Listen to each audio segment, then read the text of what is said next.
In our time journeying through the lands between, we encounter many others on their own quests. Some have grand designs for the world, others a personal vendetta they intend on seeing through to the end. Still more are simply trying to survive in a harsh world as best they can. We believe this best describes our friend Bach, a demi-human capable of speech. Bach is a tender soul who throughout our time together finds purpose in being of service to someone he believes to be worthy of ruling the lands between as Elden Lord.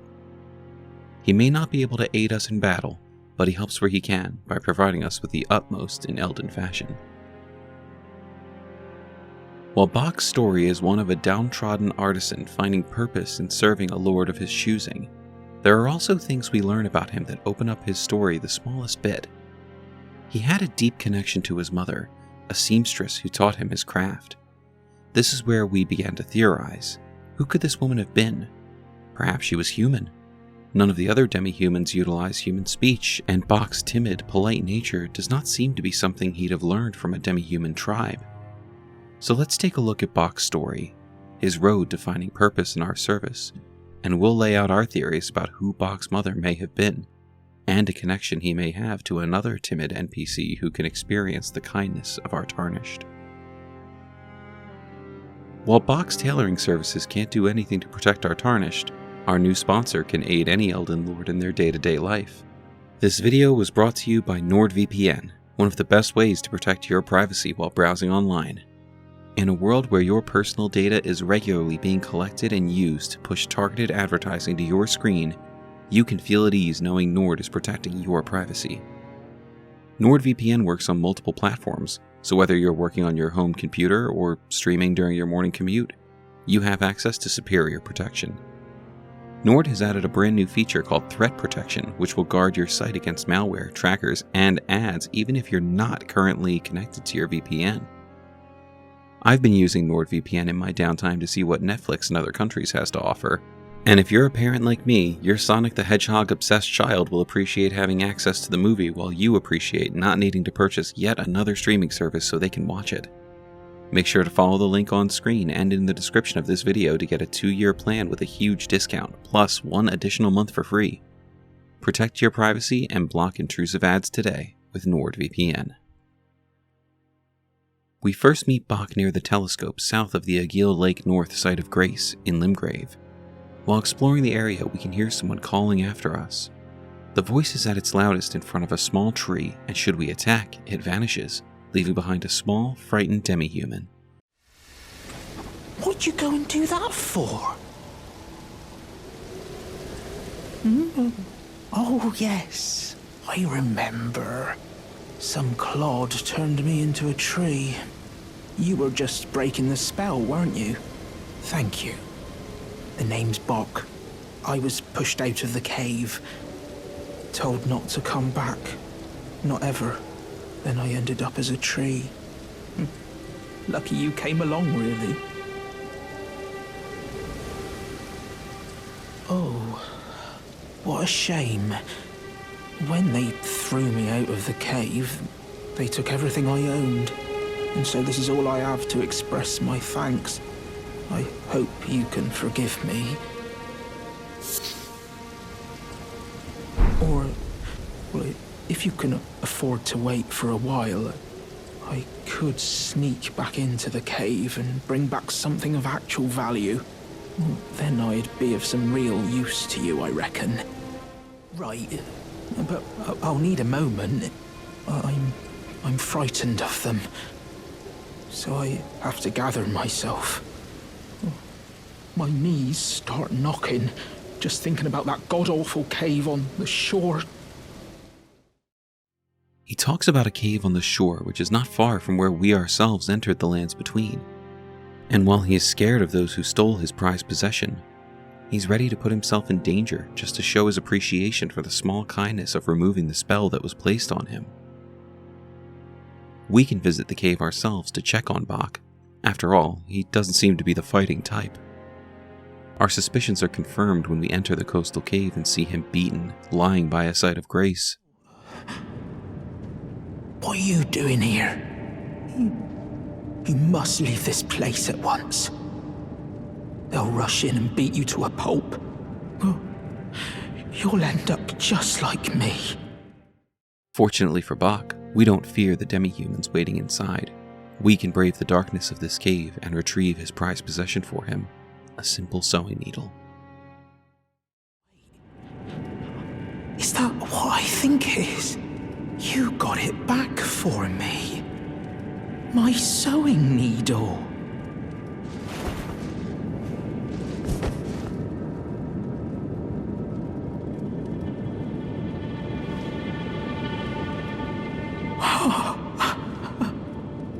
What made you go and do a thing like that? My mum was a seamstress, and that sewing kit was all I had to remember her by. I always wanted to be just like sweet old mum.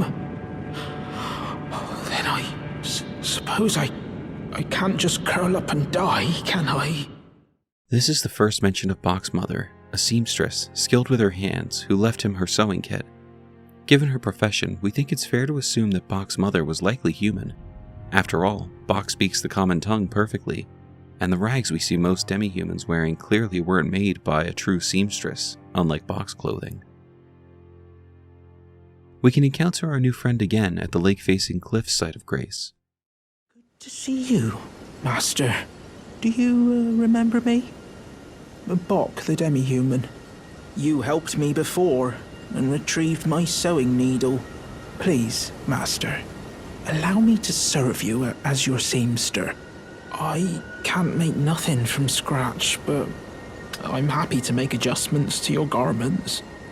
Master, I was wondering, do you ever make adjustments to your garb yourself? I would, rather you let me do the job when possible, please. I don't ask anything in return, you know, and, I am your personal seamster after all. Bach wants nothing more than to aid us however he can. The small bit of kindness we showed him was so deeply appreciated that he has essentially entered into our service. The next time we find Bach will be after resting at the East Raya Lucaria gate. Bach is again waiting for us, ready to alter our garments however we see fit. However, if we have any clothes of the demigods with us, Bach has something new to say. Master, my apologies. Your wardrobe includes the garb of the old demigods, and I'm afraid I can't make adjustments to them. My mum told me once that a royal seamster would do them up in a jiffy. Just wait, Master. Before long, I'll be that good too. This dream can be realized instantly if we visited the Church of Vows and found the gold sewing needle. We can give this to him as a gift. Is that a gift for my undeserving self? Thank you kindly. But what on earth could it... Oh, amazing! I've never seen a golden needle. Not in all my life. With a spectacular royal crest to boot. Are you certain that this is for me? Oh, I can hardly believe it. Have faith in me, Master. I'll polish my craft enough that I deserve this golden gift. I'll be the golden seamster, Bach. Now I'll be able to sew anything. Even the threads of the demigods. Again, we perform a simple act of kindness for Bach, and he's eager to get to work on the clothing of the demigods. But we can also ask about his mother, and whether or not she'd be happy for him.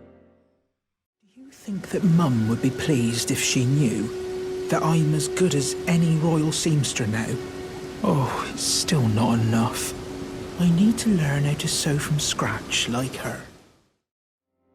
Upon resting at the Altus Highway Junction site of Grace in the Altus Plateau, we can meet with Bach again, but this time he has a request for us. Master, may I ask you something? Would you mind if I called you Lord? I heard that you and the other Tarnished seek the throne of the Elden Lord.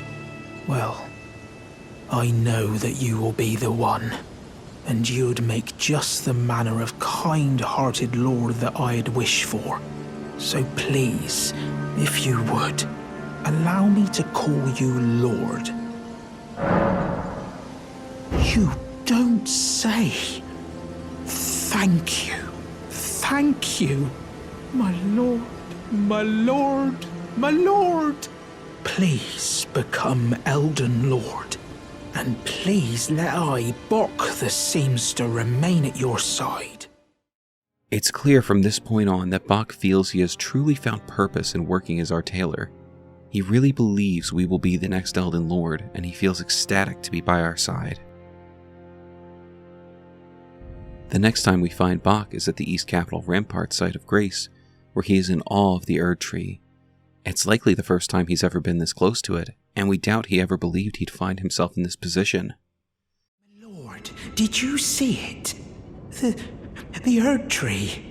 I don't really have the words for this, but I was so dazzled. I felt something stir in my breast.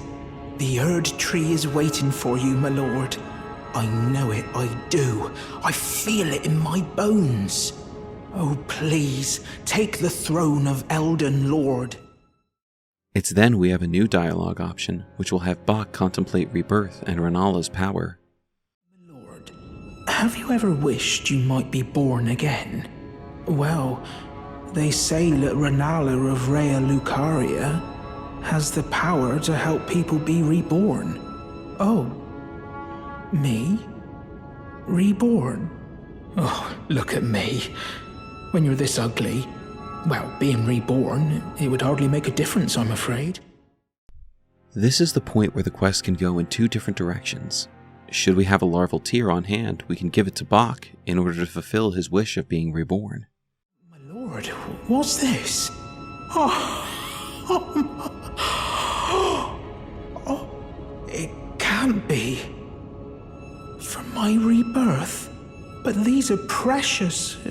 Are you certain that it's for me? Oh, my lord. How did you know?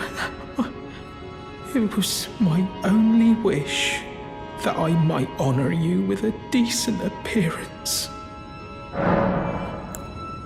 My lord, it shouldn't take me long. I'm off to see Renala of Rhea Lucaria. I'll be reborn, fresh and new. Even our Tarnished is concerned about the implications of doing this, as our option for continuing the conversation is, please wait. It turns out we were right to try and stop Bok from following this course of action. Should we visit the Rhea Lucaria Grand Library after giving him the larval tear, we can see someone new, kneeling on the ground behind Renala. It's a man, with pale skin, wearing nothing but a loincloth and a familiar hat. Should we talk to him? He says nothing. He seems incapable of being able to respond to us. If we rest again, this man is now lying on the floor, dead. The juvenile scholar Robe tells us, their rebirth is not without imperfections, and thus do they repeat the process, eventually becoming utterly dependent on it. Rebirth is as sleep to them, and with each awakening, memory fades into oblivion. From this we learn two things. Those who undergo rebirth may be doomed to a very short-lived life without constant rebirth, and that with each rebirth, they lose their memory. Knowing this, along with the telltale sign of his cap, we know the freshly reborn man was Bok. He succeeded, but without fully comprehending the implications of what he was doing, it cost him his life. Of course, that's only one way the story can go. When Bok shows interest in rebirth, we have another option available to us. We can tell him how beautiful he is to us using the "You're beautiful" prattling pate. Should we do this, Bok says, I just hear my mum speaking. Thank you very much. Mum was always the only one who said I was beautiful. And now, my dear Lord, let me hear her voice. Oh, please, if I may dream just once, do you feel the same way my mum did, my lord? Do you think I'm beautiful, despite these looks? Oh, my lord, my dear lord, I, Bok the Seamster am forever in your service. May the throne of Elden Lord be yours. Bok will never again pursue rebirth after hearing how much we care for him. Our words, the words of his mother, get through to him and help him understand the beauty within him beyond his appearance. Knowing what we do about Bok's mother, we have a theory on who she could have been. It's easy to assume she was just a normal woman living in the lands between, who somehow had a child with a demi-human. But we believe we actually know her name, though it's impossible to meet her. We believe that Bok's mother may have been Daedakar, the woman depicted by the Daedakar's Woe talisman.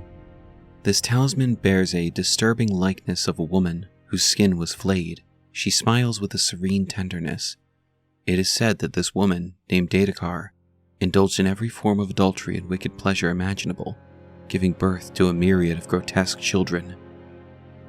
This talisman is dropped by Raya at the end of her questline, which implies that it may have been a depiction of her actual mother, who gave birth to Raya in some kind of ritual, as she tells us.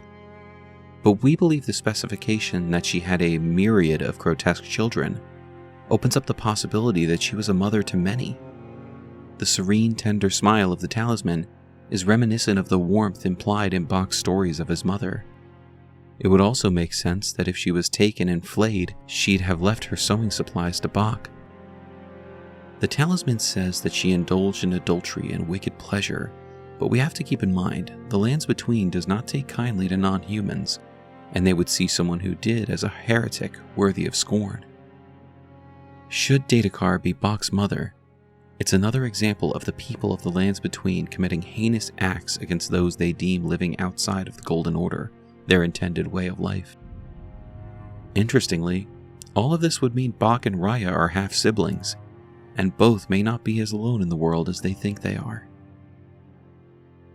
In the end, Bok is a loyal companion who follows us through the lands between, ready and eager to serve. Some may feel the runes saved by utilizing his services may not be worth the effort of following his quest, but those that do make a point of helping Bok achieve his dream may be granted with one of the few happy endings Elden Ring has to share with us. Bok can become the man he always wanted to be, the master seamster to the Elden Lord, and learns to see the beauty beyond his appearance. Thank you for joining us as we explored the story of Bok the Beautiful. While our ideas about Bok's mother definitely fall more into the realm of theory crafting, we believe it would make sense and serves to tie together more characters, while also giving an explanation as to why this talisman exists at all. What do you think of Bok's quest? Who do you think Daedakar was? Comment letting us know. Like, subscribe, and hit the bell so you don't miss out on any of our content. We look forward to seeing you again for more Elden Lore.